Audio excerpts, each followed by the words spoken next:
Anyway, welcome guys to the Noisy Book Club podcast.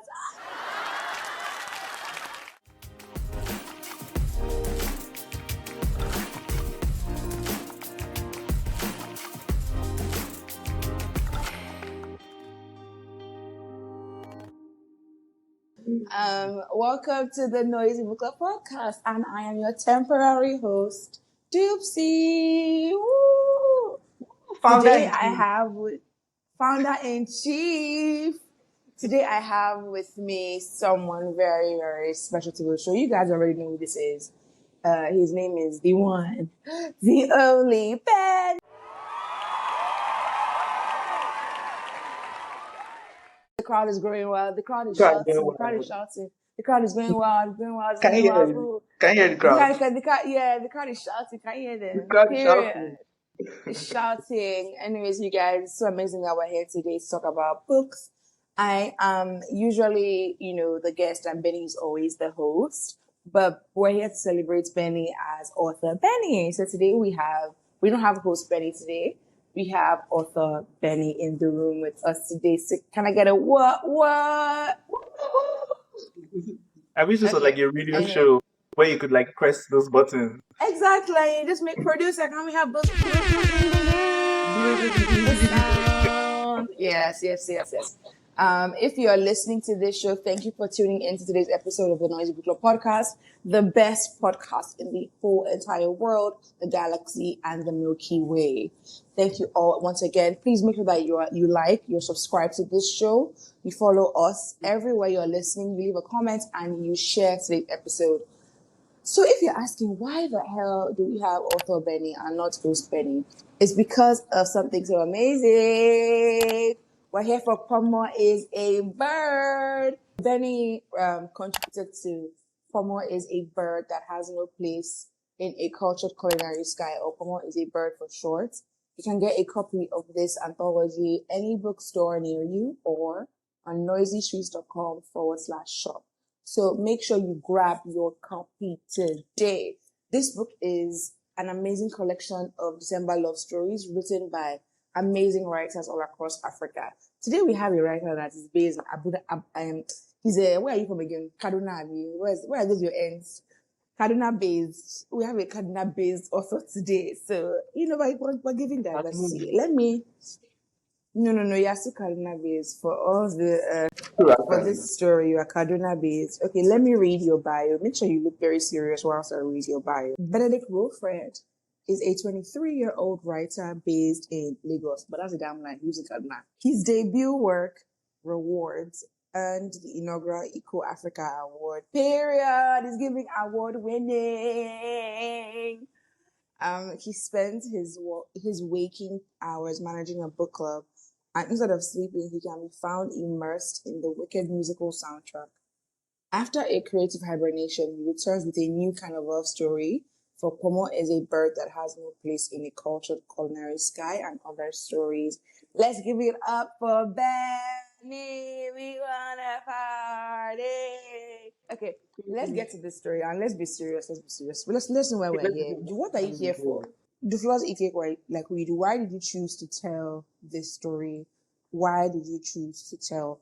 Wait, first of all, we all have to swear an oath to no spoiling. Don't spoil anything. Raise your hand. Say I, Benedict Wilred. I took a maker in a living. Okay, so yeah, fuck off. Let's. This guy is gonna spoil this thing. Let's cut the show right now. Don't spoil. Anyways, let's continue. You don't need to tell us what The Flaws a Cake Like We Do is about. Okay, so Do Flossy Cake Like We Do is a story about a daughter and a father experiencing they're having two different experiences with love in their life, right? Mhm. You have a man who's already settled, and made his peace with his experience with love and romance. And you have a daughter who is met with a decision, and things have happened at home that is causing some turbulence for her internally. And it's really about these two people who love each other and are experiencing and have experienced love differently, coming to terms with the things that are causing this friction and just trying to navigate it and see who they are on the other side. And I that's my way of trying not to spoil it, right? Yeah, I And like that. I like then, that description. I like that. yeah. And then it's so funny you ask, like, why did I choose do flossy cake like we do? Because I had two ideas when I was like Mm-hmm. writing, when I was writing. I wanted to do one, I wanted to do one set in like a hospital on Christmas Day, and then like two Still people Grey's find Anatomy. each other. Yeah, and two people like find each other. I wanted to do one, Mm-hmm. and I think I really like them both, but I think there was the image of Lara, the daughter, behind Mm-hmm. the cake, right? Behind the cake. Obviously, it's called the flossy cake like we do, so there's a cake somewhere. There's cake. Yeah. And I just kept on seeing her behind that cake. And I was just like, yeah, I have to really like, this is the one. This is the one. Yeah, yeah. So would you So, say that your characters are based off people or people you've observed in real time, or did you literally just conjure them up as you were okay. creating your story? Okay, so Lara is really just she's conjured up. I don't think there is anybody in my life that I would say is like her. I just wanted somebody who was really questioning whether she should make a decision or not, right? Jide is kind of modeled after my stepfather in a way, right? Like some parts of him actually because there are parts of him that are no more than him. But to be candid, his empathy and his like Mm. softness, because it's a very different Yeah, kind of he's a it's very quite different kind yeah, of Nigerian yeah, father, it's quite soft. Yeah, right? it's quite soft. Yeah, and my stepdad is one of my favorite men in my entire life. Um and having that experience to be able to call him dad and to be able to talk to him is so different from like where like other experiences that my friends and other people in my family, have experienced with their fathers. So I really wanted to model him in that way. And it was okay to make him soft because he's dealing with his own internal struggle too. That Mm-hmm. it's either two ways, either you become really hard, like you really, really Yes, yes. turbulent To block person. out that, Yes. you Or you know, just kind of that like battle. yeah, or you just kind of like retrieve it to yourself. And I kind of wanted more of a retreat. Yeah, absolutely. And I love that you've highlighted that. So I can definitely tell that Lara and Jide are the protagonists of the story, right? The story is based off of both of them. And I love when I read December stories because I can definitely tell you that this is a story that I felt like the love story was between the father and daughter, right? And it's why it has its place within this anthology because it says love in an entirely different way. And as you said, that Jude is someone that you'd expect to turn out differently because of the battles that he's faced in his life and the choices he's had to make out of duty. Um, but he still ends up being this soft, loving, empathetic father to Lara that is so patient to his daughter. And I love to see that person. And I love to see him like as a person that I can even imagine and conjure up as a being that is possible to be. A character that I'm definitely, intrigued about is Lara's mom, Nanfe. I think she's so interesting. What would you say about Nanfe? Like, what is she on about? Like, why is she chill? Like, she knows some things, right? She's definitely in the know for sure, and we can't reveal what she knows, right? Go and read the book if you haven't read. If you are listening at this point, you haven't read the book. You haven't Well, read the book. You've not subscribed to this page. Exactly. Go and check. What are they on about? the story is less than Nanfa is 20 pages. Go and read the yeah. chapter. It doesn't even if it was 40 pages. Read a book. So let's go back to Nanfair. Nanfair is okay with some things that Lara is not okay with. who is not fair? Why is she the way she is? Like, is she turning a blind eye? Is she accepting? Or, yeah, why is she here? Like, who is she? Besides the mother of Lara. Like, she Yeah. has no other personality than a caring, loving, doting mother on Lara.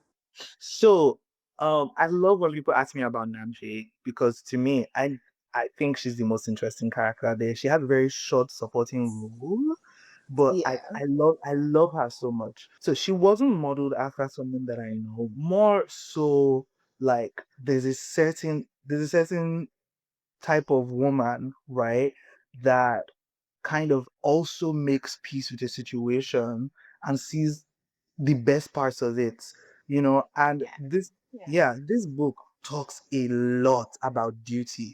And if you kind of notice, the duty is more on the people who are older. They really have that, they Yeah. have that stronger sense of like, I have done what I'm supposed to do, so this is where I am, and this is what I should be doing, this is what I deserve, right? And you have Lara who questions all of that. Too, Hmm. is right. She doesn't want to make that decision just because it's something that she Think, should do. okay. Amazing. So for it goes straight into my next question, which is modern dating versus traditional dating, modern love versus traditional love. What is the difference to you as a writer? And what did you want this book to show your readers? As you just said, Lara could not give a fuck about like duty. But what does that say about modern dating to you? I do think that, to be honest, um, our generation, the younger generation or the growing generation, they are more um we're trying to break down all these responsibilities that come with going into love, right? It Because before it's about this is what you're supposed to do, right? Yeah. So now it's like I I feel things, but I don't want to do it because I'm supposed to. I want to do it because it aligns with me, Mm-hmm. not just aligning with every other person, every other doctrine. Mm-hmm. Right. And I will say that's the major difference, especially in this story. And I really wanted to capture that also because something aligned with Jide more, but Yeah. kind of abandoned that for duty. Mm-hmm. Mm-hmm. Yeah. And I would say that I hope I was able to capture like that difference. What do you want your readers to feel when they saw? Because it's such a huge contrast. Lara was so quick to even question her entire relationship with someone that she has built something with when she discovers all these things about Jide and Jide's past. What did you want your readers to feel in that moment about Lara, right? And what did you want them to feel, particularly on the contrast with modern dating and traditional dating as well? What was something you wanted to evoke really by doing what you did, and why did you do what you did? So the funny thing is that in the moments when I'm writing the story, I don't really know these answers until editing, actually. I think the Hmm. answers really come when you are editing because when I'm writing the story for draft, I'm going here, here, here, here, here, here, here, here, here, here, Mm-hmm. telling the Hopulu. So Okay. after like during the process of editing, which was long, um I realized that with Lara, I really wanted to show that it is so imperfect. Like love is so imperfect in many different ways, right? And it is okay to continuously question even your father. Like put him in the hot Yeah, zone. yeah, Put him in the hot zone yeah, I because get that. I know your that. family, yeah, your family is foundational to, how you look at life, right? And And how I you hope accept love and how you and how you understand love. accept exactly how your they're literally your first experience with love, right? And finding out what she finds out about her father has completely shifted and shooken her. So Mm-hmm. I hope that young people going into serious relationships, right? Because we're at that age where our relationships are becoming serious, right? I hope that we Why? can. Why not? Why? Who's that I Hey. Please, founder in chief, you know that you are right. Stop it. Yeah, but yeah, I do because I some people may not agree, but I love that she went through that turbulent time. I do. I think it has built some strength in her, in my opinion. No, I sorry, Right? I found Lara extremely annoying. They're like so I love annoying. her. Like, what does Zephaniah have to do with this? Like, what does he got to do with this? What did he do wrong?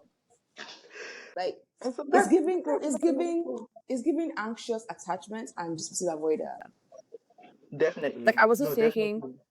just an autistic girl. Like, this that autism. I don't know if I thought of autism, but I did And I wonder. went further than you. I was like, oh, autism. This is the autism. Yeah, but This is the autism. I love that you mentioned attachment styles because I definitely like if you think about it, I think her and her dad have the same styles because I wanted both of them to be anxiously attached. I Mm-hmm. did. They And I clearly are. They wanted clearly are. yeah, and I wanted Nafi to be more confident, right? More assured. Mm-hmm. I don't think Zephaniah is like that. Do I think Zephaniah is a lover boy who just wants to No, yearn? Zephaniah is definitely a lover boy. Zephaniah is like, Yeah, please, baby, but yes, please. oh girl, please. But Lara is here like she's here like fuck you. I am motherfucking mama. Go ahead, bye. Yeah. And for me, I just found that so annoying. You know, I was like, she's so annoying. Who cares that you're going through something? I'm so sorry. I actually like. It's always funny when you are the. It's always fun when you are the main person going through the thing, but you don't think about your victim that you leave behind, right? So when she had that whole, that's a victim. Like I don't want to spoil anything, but like Lara left Zephaniah in a pretty bad place, but while she was going through what she was going through. And for me, I felt like there is no justification for this. It's easy to cover up some things with it, like, oh my God, I'm going through something. But you leave behind, you hurt people when you leave them behind like that, particularly when you don't explain or you don't reveal because she wasn't open, she didn't communicate well, and she just like fled. Because of like, oh my God, she's dealing with something.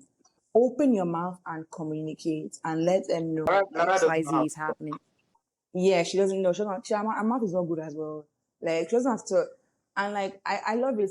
I love that it's a girl that has this like character because I love that women are allowed to express themselves in this very riotous way, right? Very rude. I love encountering and reading about rude women, women that are not polite and not like helpful and not like the passive daughter that just accepts things like Nanfe is.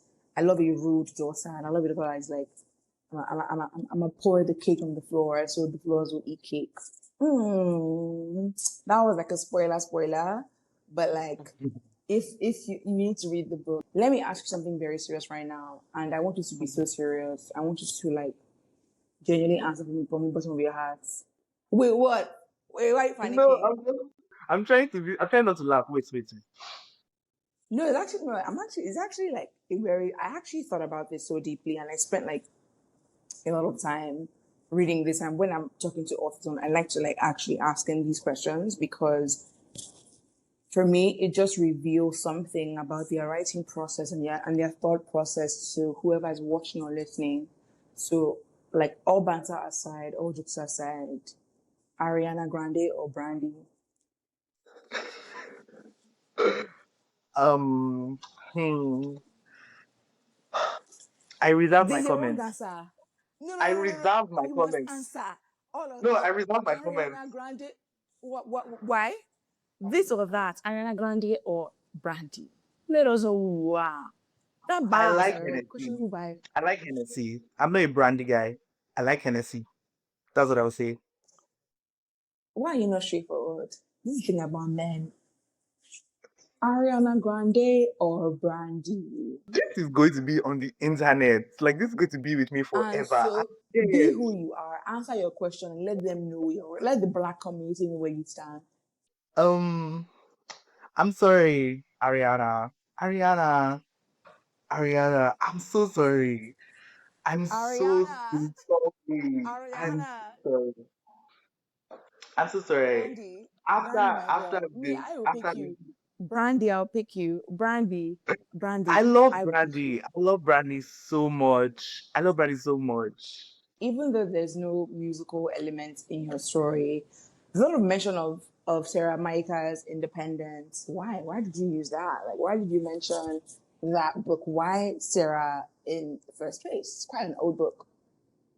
Yeah. So I love Nigerian literature. I do. I think we are some of the best writers in the world. Being Real, Asian, no being lies. Asian writer. Okay, true. Okay, I mean, I don't. Yeah. So but I hadn't read a lot of romance focused like stories by Nigerian authors, right? And Independence, yes, was Yeah, like the first independent. one that I think I came across when I was much younger, right? That was like a romance, like it was a love story. And I just remember being so moved. I was in my bed crying for like an hour after I finished the story. And it has always But here stuck got with you. and I think I always gravitate towards when it comes to love stories, even movies and stuff, I always gravitate towards people who want to be with each other but can in Can't. a way. Yeah. Yeah, so I that was why I put independence in this story, just to kind of like make that note that like the it ties because Jide can't, right? Wants to but can't. And Lara wants to right now but can't right now also. And I feel like She it's not that she wants to. I feel like she genuinely doesn't have the capacity for love. I think that's a bit much. I think that's a bit much. I think everybody can That's what I overcome think. their That's what I think. obstacles. Not everyone must be jumped over. Yeah. There are some Anywho, mountains that we must stay Sarah on top Maika, of. if you watch this, I love you so much. Yeah, thank you so much for your work. We love you. Okay, so now let's go to your writing process. What was your writing process? What were the things that helped you write this story? How did you get here? How did you get here? How did you get Okay, so I'm a functional alcoholic. Um, Nice, nice, mhm, problematic, but very, nice. very functional alcoholic. So I just sat in front of my laptop and I was staring at the blank page and I couldn't write. And there was nothing that a Pinot couldn't solve. So I just chucked down half I think half a bottle of wine and I got to it. But jokes aside, let's have an intervention, like intervention and prayer circle for Benedict. This is now problematic. yeah, stop it.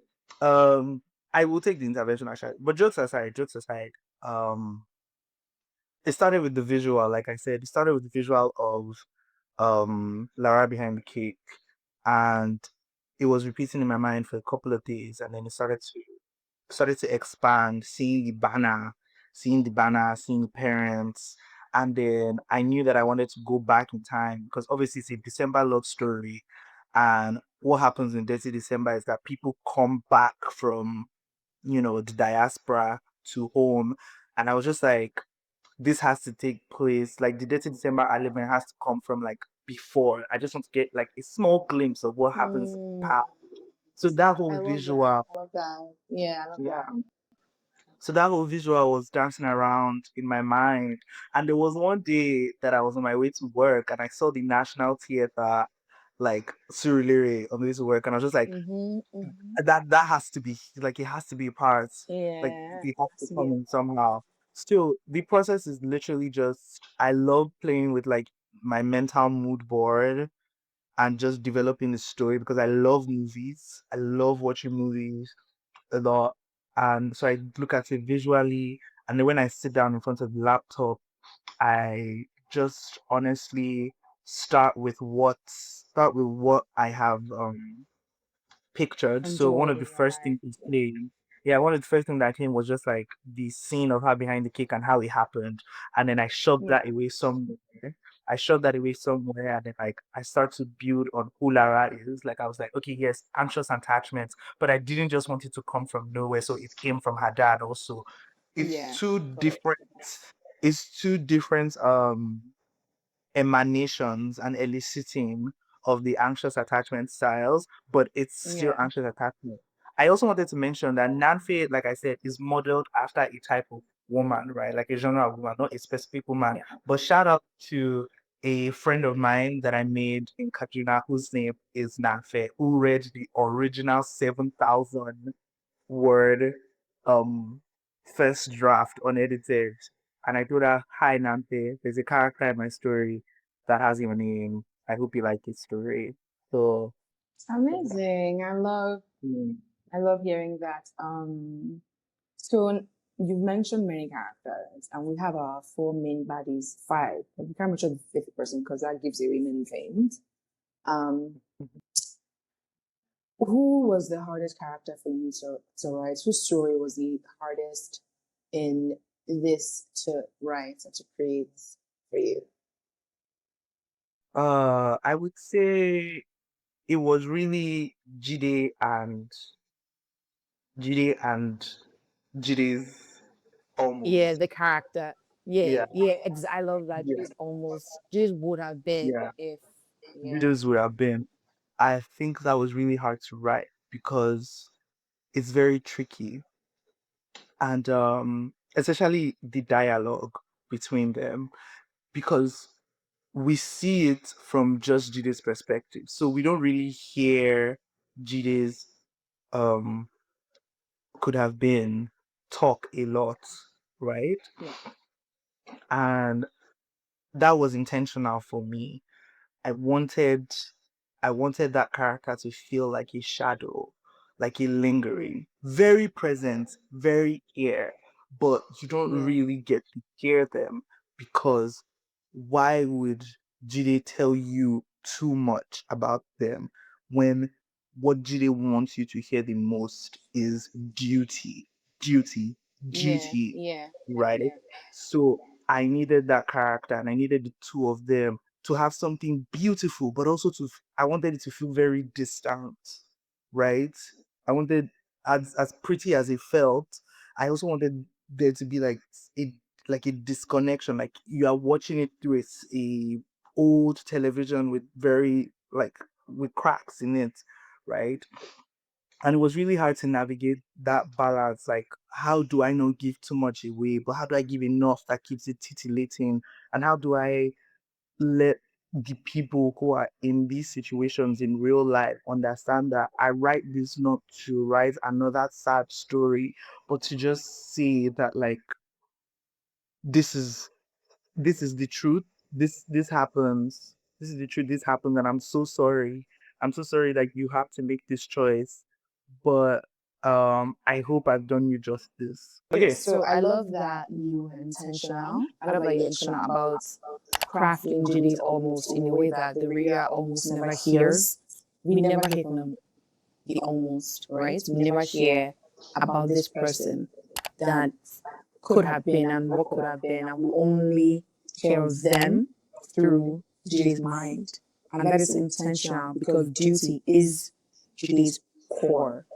And And that that is is an an intentional intentional thing thing that of he's his, done. and I I love love that. that. Okay, Okay, we're we're almost almost at at our our end. end. We We have have one one last last question question for for you. you. So So you you read read Ponmo Is, Ponmo Is, Bird, right? right? I I know know you you have have read read it. it. I, I, you know, and and I I know know you you love love it. it. I I know know you you love love stories. stories. What What is is your your best? best? What What is is your your other other best? best? What What story story do do you you love love the the most? most? What What story story did did you you enjoy? enjoy? Why Why do do you you enjoy enjoy it? it? My God, my God. I've thought about this. Can I guess? Can I guess? Can I guess? Can I guess? Oh yeah, I guess. Demon is used. Oh my God, that is actually correct. It's one of two. I am like Demon is I'm I'm not not used. surprised. surprised. Demon Oh, is used is yeah. just so. I wish I could write like that. Like maybe someday, but I just think Roslyn is a once in a generation talent. I just think that like there might never be any other Roslyn again. Easy now. Easy.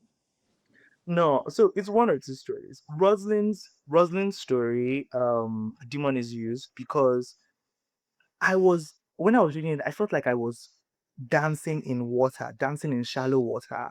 That's how it took me, right? And I love that like it's I love how it ends. That's all I can say without spoiling Yeah. it. Without like giving Yeah. it. I really like how it ends. Okay, I so what think is the other one?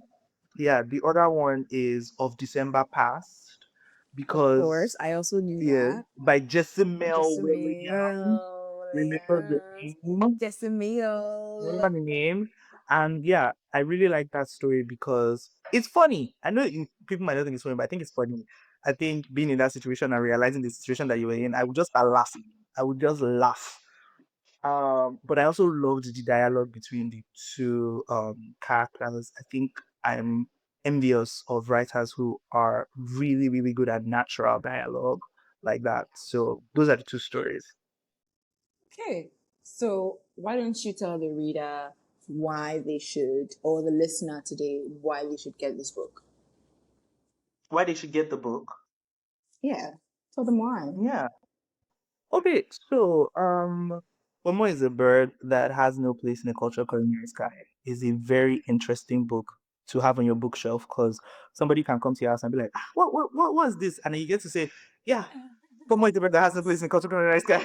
Period. Another story, I think it's a very quirky title, and I think it's really fun for discussion. I think Noisy Streets did a really big, important thing because yes, they are good stories. Yeah, wonderful stories.